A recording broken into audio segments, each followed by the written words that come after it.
はい、皆さん、こんにちは。こんにちは。この授業の前に、自己紹介をさせていただきます。はじめまして。私はミスコシャクテルデルクバと申します。4年生です。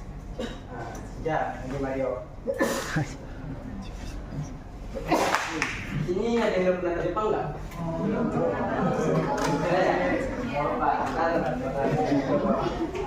Ini kita ada lihat beberapa tempat di Kyoto itu, tempat-tempat wisata. Ada di sini Inari Shinrai, tingkat Golden Pavilion sama Arashiyama Bamboo Forest.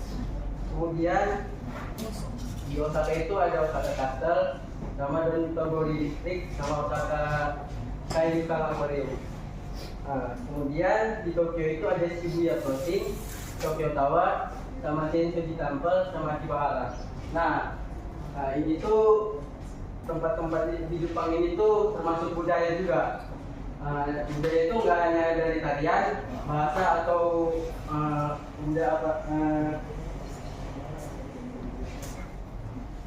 atau tentang hal-hal yang ada di zaman-zaman dulu.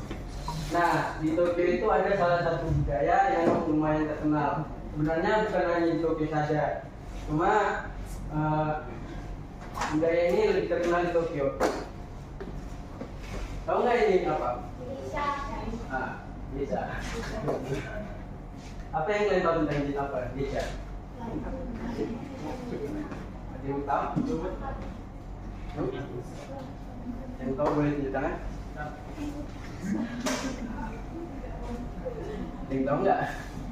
Gimana? Boleh. Ada yang lain?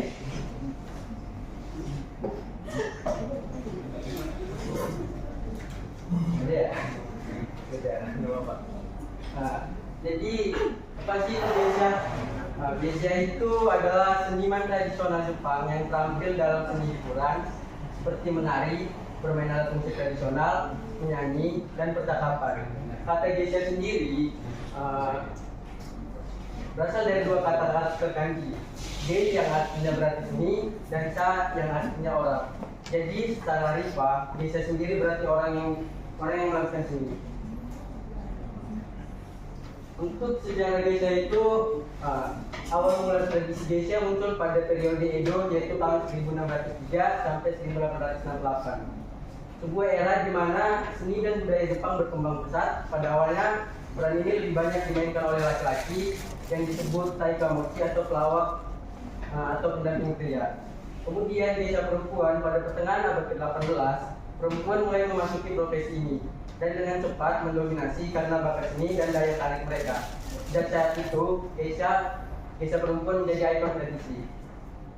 Zaman keemasan puncak popularitas Geisha terjadi selama periode Meiji 1868 sampai 1912. Dan Taisho pada tahun 1912 sampai 1926. Mereka menjadi bagian penting dari dunia hiburan Jepang. Nah, Geisha sendiri itu kalau mau jadi Geisha itu nggak langsung jadi, harus ada pelatihan dari kecil dulu sampai gimana ya? Pertama itu ada yang disebut Shikomi atau pelajar. Itu biasanya dari kecil itu mereka tinggal di sebuah rumah Geisha yang disebut Okiya. Nah, kemudian setelah lulus dari Okiya itu bakalan lanjut ke Maiko yang disebut itu Geisha pemula. Di situ mereka diajari tentang etiket, cara berpakaian dan cara menari. Nah, kemudian setelah itu mereka bakalan lulus dan lanjut ke Geisha dewasa. Setelah menyelesaikan pelatihan mereka diakui sebagai Geisha penuh pada tahap ini. Penampilan mereka menjadi lebih sederhana dengan hiasan natural dan kimono elegan. Pelatihan kesenian Geisha sendiri dilatih dalam berbagai seni, termasuk itu ada samisen yang atau samisen nggak? Itu kayak gitar yang tahu kan?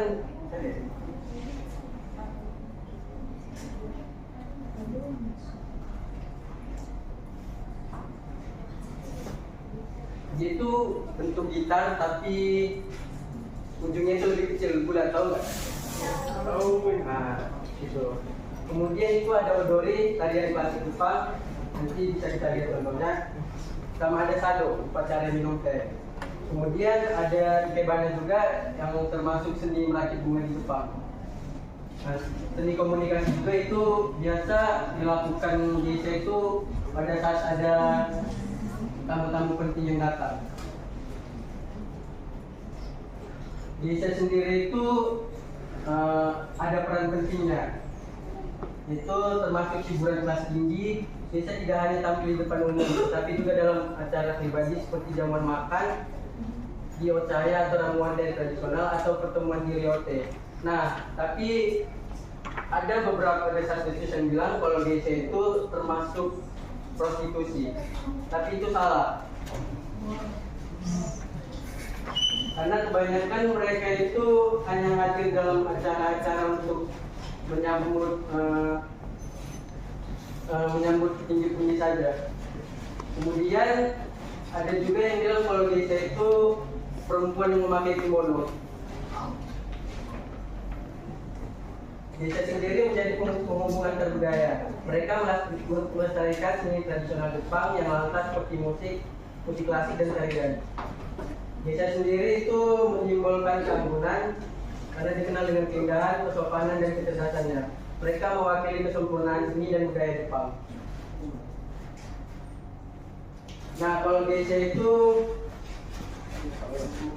ini, desa itu identik dengan makeupnya yang tebal dan memakai kimono.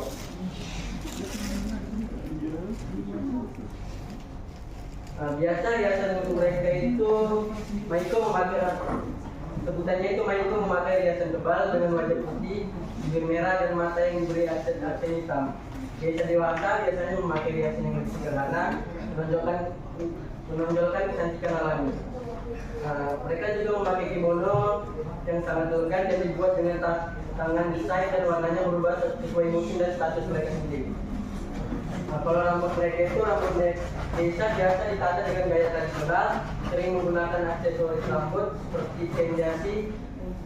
Maiko sendiri memiliki gaya rambut yang lebih rumit dibanding desa dewasa.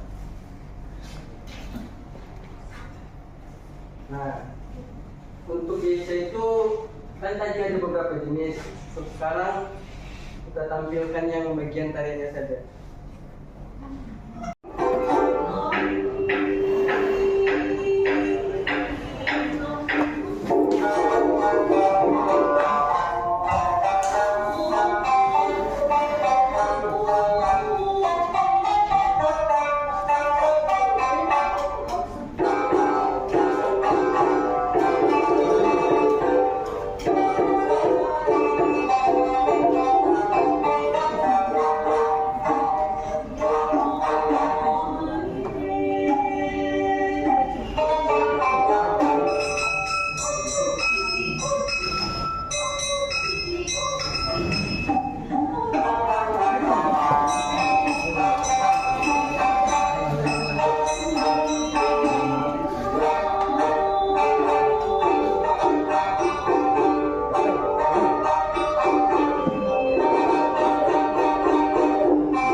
dan dari orang kelas atas yang datang ke rumah geisha tersebut.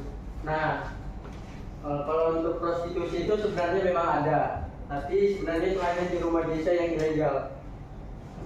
Dan biasa untuk mengundang geisha itu rata-rata hanya bisa orang kelas atas atau orang-orang penting saja.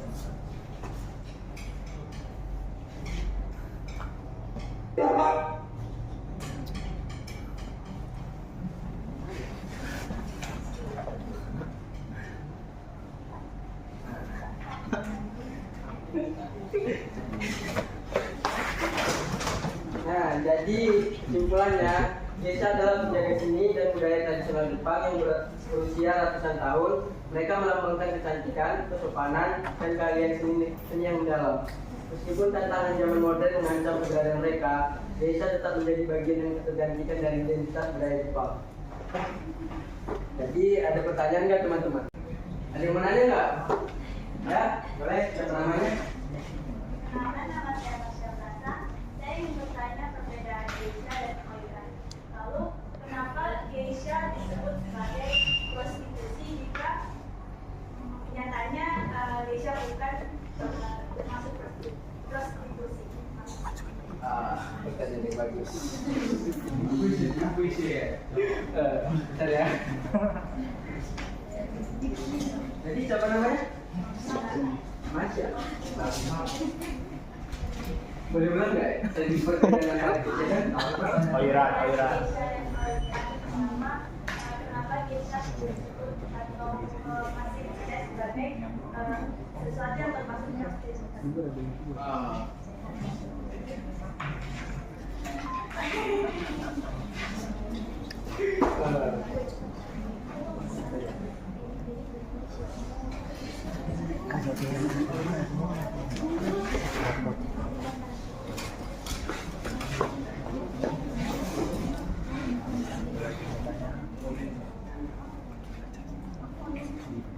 Itu emang dilatih untuk menjadi pekerja prostitusi, tetapi dengan hubungan seni tari dan seni tari, musik dan lain-lain itu untuk menggoda para petinggi. Sedangkan geisha sendiri itu emang pure untuk menyambut tamu saja. Dan kenapa geisha sendiri itu dipercaya tidak melakukan prostitusi? Ya. Kalau untuk prostitusi itu sebenarnya ada sistem yang namanya itu jadi kalau sistem bed itu nggak boleh dong. Ada itu kalau nggak salah itu kayak sistem bed. Jadi mereka itu kayak tahu lelang nggak? Tahu lelang? Lelang tahu nggak? Nah, mereka itu bakal ngajuin harga paling tinggi. Jadi sebenarnya sistem prostitusi untuk geisha sendiri itu sistemnya begitu. Jadi yang mana yang paling tinggi itu yang bakal dapat, tapi nggak selamanya ada kok. Apakah puas kehidupan? Mulai. Jadi itu saja untuk kelas hari ini. Arigatou gozaimasu. Mas.